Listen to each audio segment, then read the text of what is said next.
There was this guy at my girlfriend's job, a real piece of work. He was always buzzing around her, calling her Big Sis. Chloe, could you help me? I'm so lost with this. Chloe, you're a lifesaver, a total pro, but you look so young. Chloe, you're working so late. Isn't your boyfriend coming to get you? Chloe complained to me about him multiple times, calling him a two-faced suck-up. I see right through his little games, she'd said. He's trying to drive a wedge between us. What a loser. I just laughed it off, never giving it a second thought. After all the years we'd been together, I trusted her completely. But I never imagined that when I cut my business trip short to come home and propose, to give her the ultimate surprise, I would find that same guy on top of her, whispering breathlessly, "So, Chloe, am I as sweet as you thought?" I couldn't believe it. This was Chloe, the woman who was on FaceTime just last night, telling me she'd love me forever, that she missed me so much she couldn't sleep. Now, she was here, clothes in disarray, her hands wrapped around the neck of this other man, Caleb. Their lips were locked, bodies tangled together. Caleb's voice drifted from the bedroom. "Your boyfriend will be back soon, Chloe. So tonight, why don't we try something new?" Chloe let out a throaty laugh. Her finger traced a line down his chest. "Okay," she purred. "Whatever you want, Caleb." The mug in my hand slipped and shattered on the floor. The sharp sound startled the two lovebirds inside. A few minutes later, Chloe rushed out of the room, flustered. "Ethan, when did you get back?" I glanced at Caleb, who followed her out, his shirt half unbuttoned, fresh scratch marks visible on his chest. "Not long," I said, my voice flat, but long enough to catch the main event. Chloe's eyes darted away. "Ethan, don't misunderstand. I was taking Caleb's measurements. I'm a fashion designer, you know. I was going to make him a custom suit, like a New Year's bonus for an employee." "Measurements?" A bitter laugh escaped my lips. Did measurements require that much intimacy? Do they require pressing your lips together? Do they require tearing each other's clothes off? I stood up. I'm exhausted. I need to rest. Try to keep it down. And by the way, I don't do sloppy seconds. Chloe's face went pale. She stormed over and grabbed my collar. "Ethan Cole, what is that supposed to mean? Are you accusing me? I'm your girlfriend. Don't I have the freedom to have friends? Does being in the same room with another man automatically mean it's some dirty affair in your head?" Caleb shuffled over, his voice cracking with fake emotion. "Mr. Cole, please don't misunderstand our relationship. Chloe and I we're pure." I almost spit. I pointed to the condom wrapper I'd spotted peeking out from between the sofa cushions. Chloe's grip loosened. That's yours." I blinked back the sting in my eyes. "I'm allergic to strawberry." She swayed on her feet. "Ethan, that's Kayla. She brought his girlfriend over last time. They must have left it. I made you a candlelight dinner." Before I could say anything, she pulled me toward the dining room. Candles were lit, the scene romantic and warm, except for one detail that ruined everything. The cake on the table with "Happy Birthday, Caleb" written in icing. I smiled, a hollow, empty thing. "You two enjoy." I wrenched my arm free and walked into the guest room, shutting the door behind me. The moment it clicked shut, I opened my right hand. Lying in my palm was a gift I brought for Chloe, a custom diamond ring engraved with both our names, worth a small fortune. I had pushed myself to the brink, cutting my sleep to almost nothing just to get back early to propose. And this was what was waiting for me. Thump. I slammed my fist into the bed, the rage finally boiling over. The cheap box spring cracked and something underneath shifted. I instinctively reached down and pulled out a storage box. Just as I was about to open it, Chloe and Caleb burst into the room. "That's Caleb's. Don't open it. That's rude." I froze. "Why are his things under our bed?" I asked, the words tumbling out before I could stop them. Caleb walked over with a sheepish grin and snatched the box from my hands. "My lease was up, so Chloe said I could crash here for a bit. I've been sleeping in a guest room, so that's my stuff." I was still trying to process the fact that he'd been living in our apartment when his hand slipped and the box crashed to the floor, its contents scattered everywhere. My eyes widened and my stomach dropped. Sex toys, dozens of them. A few stray beads rolled to stop at my feet. And among the mess, a photograph. In it, Chloe was lying on the bed in sheer lingerie. Tied to her ankle was the one thing I held sacred. The custom-made charm I'd driven 6 hours to that little mountain town to have made for her, a token of my protection and love. But what made my blood run cold was that she'd attached 2 small jingling bells to it. I saw the charm lying there amidst the toys, and Caleb's foot was on it. He noticed my gaze, and a smug grin spread across his face as he deliberately ground his heel down. The charm split in 2. He feigned shock. "Oh, my bad. It was an accident. Mr. Cole, how about I buy you a new one? I'm sure there's something on Amazon for like $9.99. Or, if you want, I could just Venmo you the $10 right now." He actually took out his phone. Crack. I lost it. My fist connected with his face, a solid, meaty thud. He crumpled to the floor, blood trickling from his lip. "Ethan, are you insane?" Chloe shrieked. She knelt beside Caleb, tenderly touching his bruised face. "It's my fault, Chloe," Caleb whimpered, playing the victim. "I shouldn't have stayed here. I'll go." He struggled to his feet. Chloe's gaze, full of fury, fell on me. "I am the woman of this house. If I say you can stay, no one can kick you out." She carefully helped Caleb up. He melted in her arms, wrapping his hands around her waist in a blatant act of defiance. Right in front of me. "Ethan," she said, her voice cold, "you attacked Caleb for no reason. I'm not going to forgive you for this easily. You need to think long and hard about how you're going to apologize to him." Watching her lead him out of the room, my strength gave out, and I sank to the floor. I'd known Chloe for 5 years. A year ago, she'd finally agreed to be my girlfriend, and it was the happiest day of my life. I gave her everything just to see her smile. I turned down a promotion at corporate headquarters for her. I worked day and night to make more money, to give her anything she wanted. She dreamed of being her own boss, so I drained my savings to open a fashion design studio for her. I never asked her to earn a dime. I just wanted her to be happy doing what she loved. From the other room, I could hear their light, carefree laughter. In that moment, for the first time, I truly understood what a broken heart felt like. Chloe spent the entire night taking care of Caleb. The next morning, when I emerged from the guest room, I found her in the kitchen actually cooking. "Hey, Chloe." Caleb called out from the living room, lounging on the couch like a king. "Can you add more smoked salmon to the scramble? I love it that way." This was the same woman who had never once set foot in the kitchen for me, who claimed she didn't want to become a drab housewife. Now here she was, attentively making breakfast for Caleb.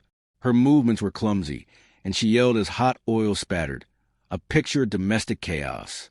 She saw me and put down a spatula. "You hurt Caleb last night. He couldn't sleep at all. Now you're going to make him breakfast as an apology." I walked into the kitchen. Chloe smiled, then picked up a bowl of fruit and carried it to Caleb. "You little monster, these are all your favorites. I went to the market first thing this morning to get them fresh for you." Caleb sauntered over, a grown man moving with an affected, pining gait, wearing a ridiculously loud floral shirt. "You're so good to me, Chloe." She smiled and popped a grape into his mouth, right in front of me. He stuck out his tongue and licked her fingers, making her giggle. It took her a moment to notice me again. When she saw I was making a cup of instant ramen, her smile vanished. "I told you to make him the salmon scramble. Didn't you hear me?" I peeled back the lid, the savory steam filling the air. I was starving. I took a quick bite. It was perfect. My silence infuriated her. She snatched the cup from my hands and dumped it in the trash. I said, "Make Caleb his breakfast. Are you deaf?"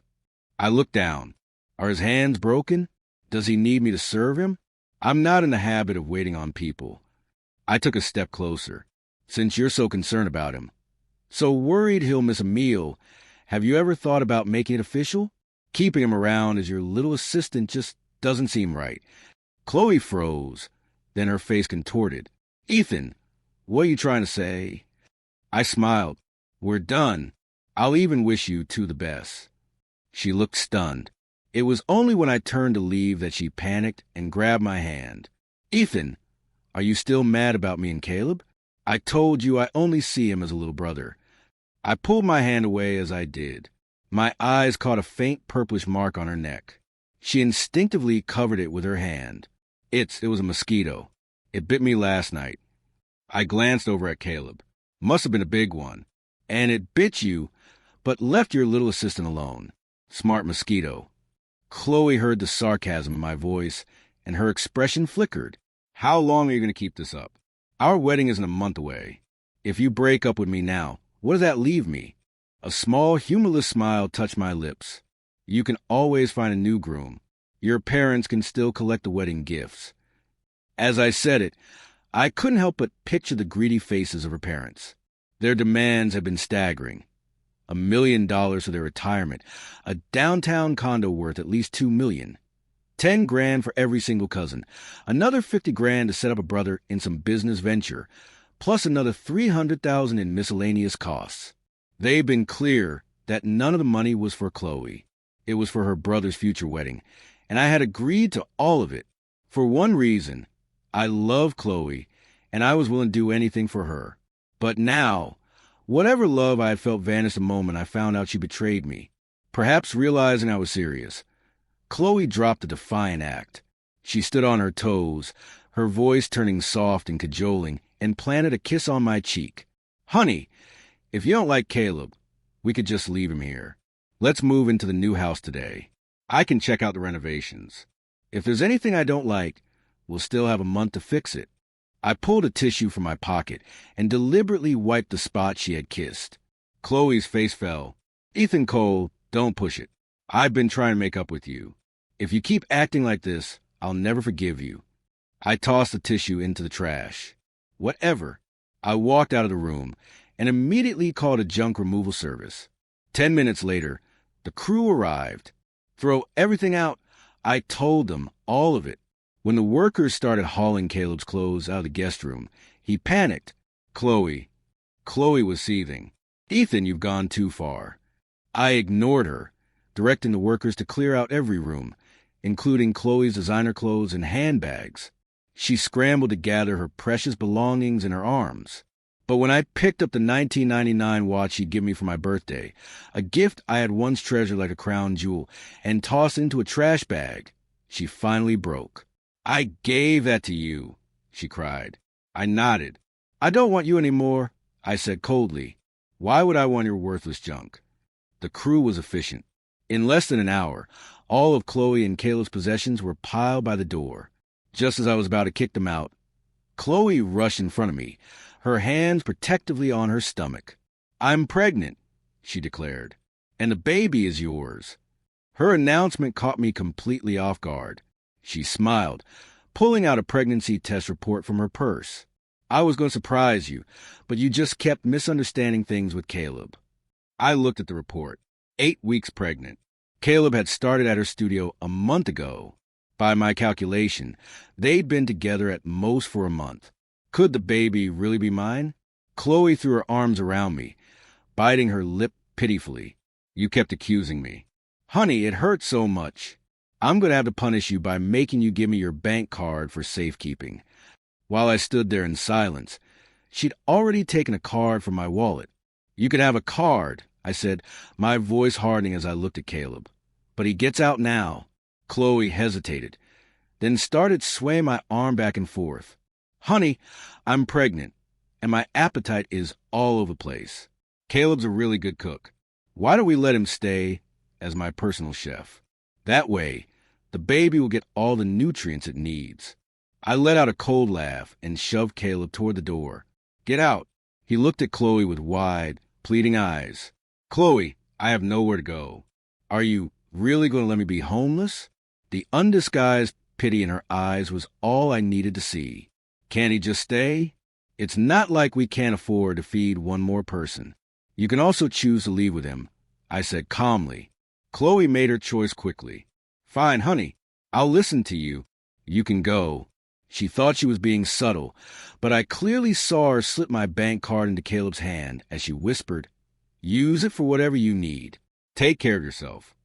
I didn't say a word. As soon as I was back in my room, I called the bank and froze all my accounts. Less than an hour later, Chloe burst in frantic. Your card was declined. What's going on? I raised an eyebrow, feigning ignorance. You were buying something? She wrung her hands. It's Caleb. He asked to borrow some money, but the card wouldn't work. Now they're holding him at the store. A smirk touched my lips. Let's go take a look. Chloe hesitated, but finally agreed. We arrived at a high-end men's boutique to find a pile of merchandise on the counter. 7 or 8 designer suits, shirts, shoes, a fancy watch, and even underwear. Underneath the briefs, I saw several pieces of women's lingerie. Caleb held them up like trophies. And I bought these for you, Chloe. I took a look. They were Chloe's size, her favorite brand and style. What a coincidence, I said slowly. Your little assistant even knows your bra size. Chloe was starting to panic. Ethan, don't listen to him. He bought those for his girlfriend. Caleb, completely missing her cue, held the lingerie up to her. But Chloe, you said you wouldn't wear any other brand. You said this style makes you feel like a total vixen. With every word he spoke, Chloe's face grew paler. She spun around and slapped him hard across the face. If you say one more stupid thing in front of my boyfriend, you're fired. Caleb fell silent, cowering behind her. Honey, just pay for it, please, Chloe begged. Everyone's staring. This is so embarrassing. I looked at her, my expression unreadable. Your assistant knows your bra size. Looks like you two have been busy. I'm not paying. Figure out yourselves. I shook off her hand and walked out of the store without looking back. Chloe returned late that night, her face a mass of fury. Leaving your own girlfriend to be humiliated by everyone. Is that what you call love, Ethan? I calmly set down my coffee cup. Miss Vance, let me remind you we broke up a long time ago. The moment you cheated on me, my love for you died. Chloe flinched. She staggered toward me. So, you're abandoning me and the baby? She took my hand and placed it on her stomach. Soon, the baby will be able to hear your voice. You could talk to him every day. I remained silent, thinking my anger had subsided. She snuggled against me. Honey, I'm hungry. Can you make me something? I'm craving your short ribs and shrimp scampi and that clam chowder you make. Before she could finish, her phone rang. It was a custom ringtone she had set for Caleb. She hesitated. Answer it, I said, with me watching. She pressed a button. Caleb's voice came through the speaker loud and clear. Hey, babe, the waterbed at this hotel is way better than the last one. You want to come check it out? After your boyfriend falls asleep? The phone slipped from her hand and clattered to the floor. Ethan, he must be drunk. He's just talking nonsense. I'm a pregnant woman. How could I do anything to betray you? The baby, and I will always be by your side. I stood up and picked up a medical report from the side table. I tossed it in front of her. I'm sterile, I said. So, whose baby is it? Chloe completely fell apart. She dropped to her knees, grabbing my legs. Ethan, I was wrong. I know I was wrong. Please forgive me just this once. I promise. I promise I'll be a good wife and mother from now on. I'll stay by your side forever. Tears streamed down her face. She looked utterly pitiful. Once that look would have made my heart ache, and I would have pulled her into my arms. But now all I felt was disgust. I pulled my leg free and got out of my house. Realizing there were no second chances, Chloe's inherent pride took over. She scrambled to her feet. I could be perfectly happy without you, Ethan Cole. You just wait and see. Chloe left. Caleb came and picked her up. Half an hour later, she posted on Instagram, Caleb is where my forever begins. Red heart. The picture was of the two of them, half undressed, lounging on a waterbed. A sarcastic smile twisted my lips. I quickly deleted her from all my contacts. The next day, I went to the city office and officially dissolved the business license of the fashion design studio I had opened for her. With all the paperwork done, I called a landlord to terminate the lease. He was on a tight schedule, so we agreed to meet at the studio. When I arrived, Chloe and Caleb were there. They weren't working. They were wrapped around each other, flirting. Seeing me, Caleb tightened his arm around Chloe possessively. Just so, Ethan, she's mine now. I had to stop myself from laughing out loud. I pulled up a chair and sat down. Chloe sauntered over. Ethan, if you apologize to me right now, I might consider forgiving you. If you agree to raise the baby in my belly as your own, I'll forget everything you've done. And of course, she paused. From now on, you have to be nice to Caleb. You can't stop us from seeing each other, and you need to invest more money into my studio.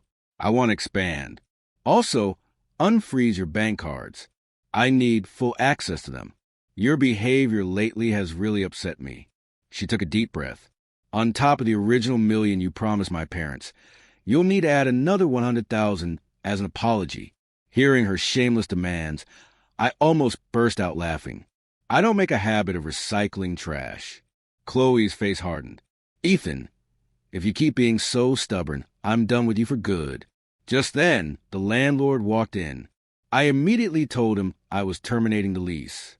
Chloe looked completely bewildered. Why? This studio is where my dream began.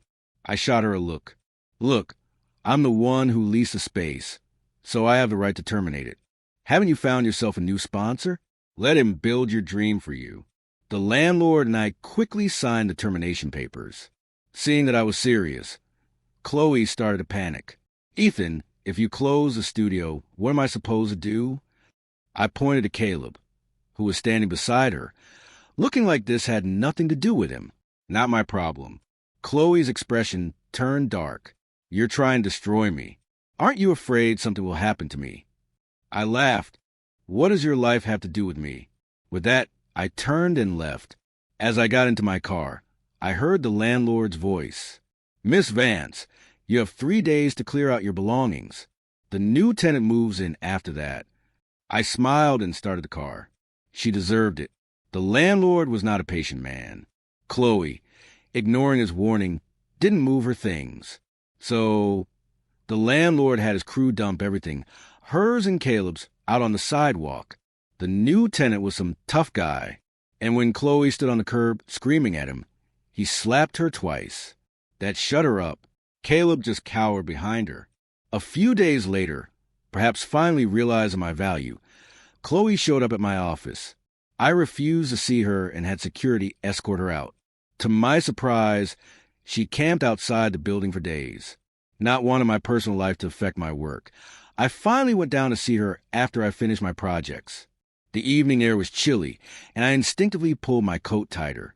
Chloe was huddled by the entrance, shivering in her thin clothes. When she saw me, she struggled to her feet. Aside from her slightly swelling belly, she was frighteningly thin. I'm a little cold, she stammered. I shrugged, and she pointed at my coat. Aren't you going to give it to me?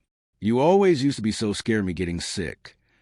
I laughed and buttoned my coat all the way up. You could drop dead right in front of me, and it would have nothing to do with me. She stared at me in disbelief. You don't care about me at all. You used to treat me like a princess. You said you'd love me forever, that you'd forgive me no matter what I did. Ethan, you can't leave me. Besides you, I have no one else. A cold laugh escaped me. I was good to you because I loved you, but now your betrayal just makes me sick. Maybe falling for you was the stupidest mistake of my life. Thank God I woke up when I did. Chloe burst into tears, her body shaking violently. Her eyes filled with despair. Then she collapsed. I had no choice but to take her to the hospital. When she woke up and saw me, her eyes lit up. I knew it. I knew you wouldn't leave me. You still love me. I shrugged and pointed to Caleb, who was standing on the other side of the bed. The father of your child is right there. Caleb's face was dark with anger. Chloe, you're with me now. Why are you still clinging to your ex? The baby in your belly is mine. Chloe's face turned white with rage. She sat up. Caleb, what gives you the right to compare yourself to him? He has money.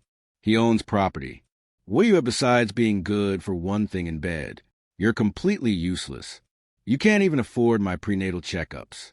I regret the day I let a loser like you seduce me and ruin my life. The more she spoke, The angrier she got until she finally slapped Caleb hard across the face twice. He stood there stunned, his face turning shades of red and purple. Chloe, if I didn't know you had money and were an easy target, you think I want an old woman like you? Always wanted to try crazy things. But in bed, you're as stiff as a board. I have to close my eyes just to get through it with you. The words, old woman, seemed to trigger something in Chloe. She leaped out of bed and lunged at him. They started tearing at each other. I turned and walked toward the door. Just as I reached it, I heard Chloe cry out in pain. Ethan, help me. I didn't break my stride. I walked out of the room. I thought after a fight that ugly, they would surely break up. But a week later, I received a wedding invitation from her in the mail. Wanting nothing more to do with her, I threw it straight into the trash. As fate would have it, a friend of mine was getting married on the same day at the same hotel.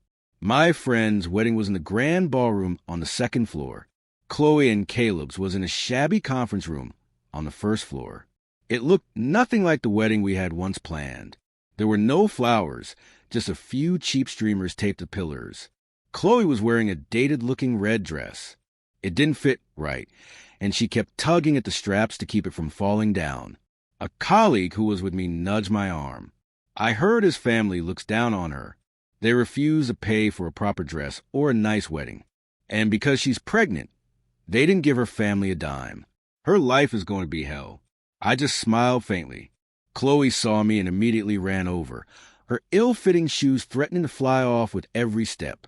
She looked exhausted, but her eyes were bright. Ethan, you can't take me away, right? I knew you still had feelings for me. If you take me with you, I'll get rid of the baby. We can leave the city, go somewhere no one knows us, and start over. What do you say? I smiled and held up my friend's invitation. Sorry, I'm here for a friend's wedding. The light in her eyes died. I already bought the house. By the way, I added $3.5 million. And I had a custom ring made worth $300,000. The flame in her eyes reignited. I knew it. You were preparing all of this for me.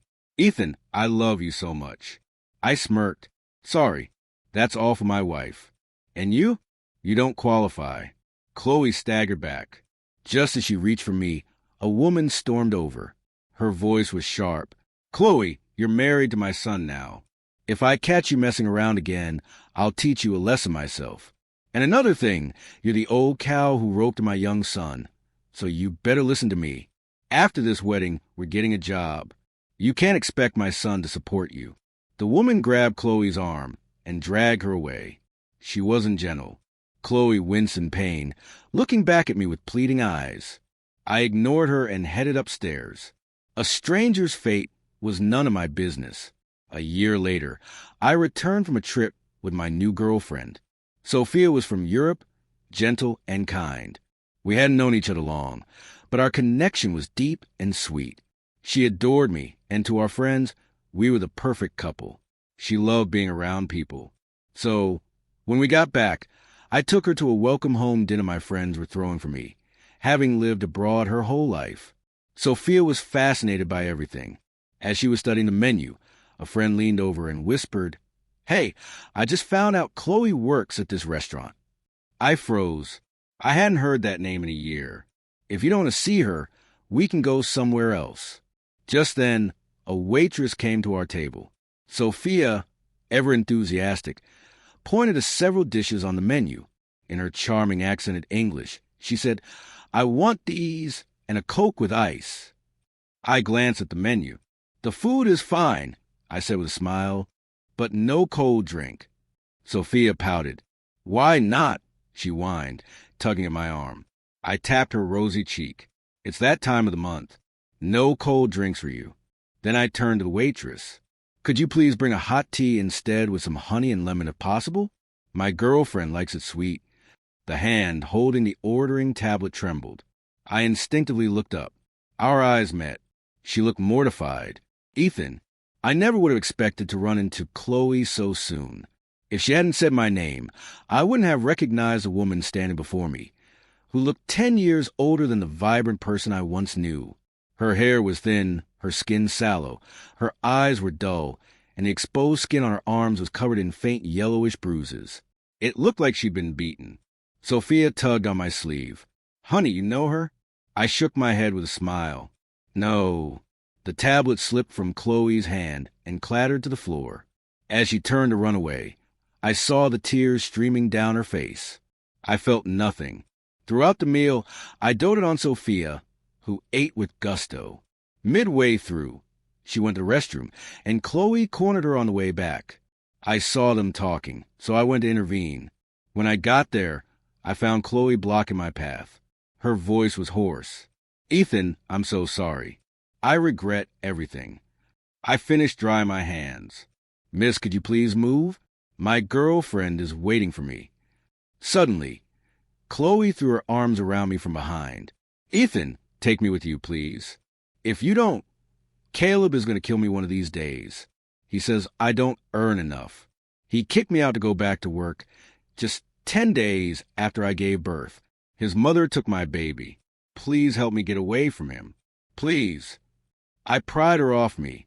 If you continue to harass a customer, I can have you reported. Realizing I wasn't going to help, she suddenly ripped open the top of her uniform. Before I could react, she threw herself against my chest. Just as I was about to shove her away, Sophia walked into the restroom. I started to explain, but Chloe beat me to it. He's mine.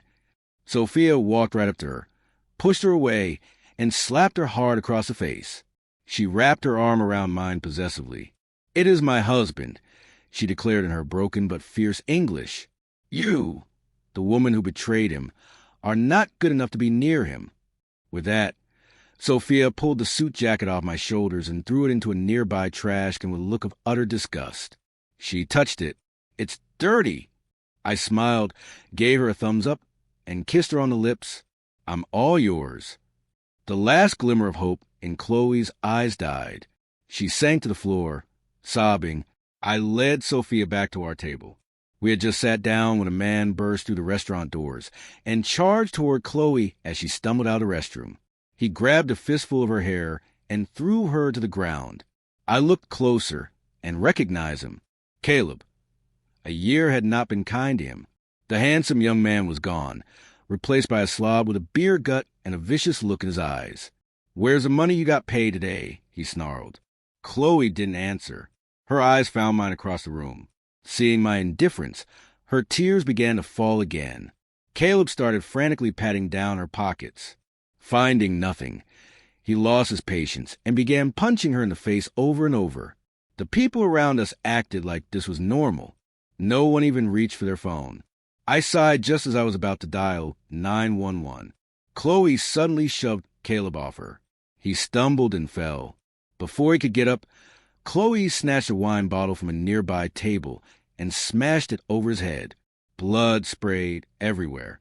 As if that wasn't enough, she kicked him between the legs and ground her heel into him. Caleb let out a series of blood-curdling screams. Blood spattered across Chloe's face and clothes. With his last ounce of strength, Caleb managed to pin her to the ground again, beating her until he was exhausted. Finally free, Chloe, her face swollen and bruised, began to crawl toward me. I calmly stood up and helped Sophia with her coat. Let's go. I took her hand and walked right past Chloe.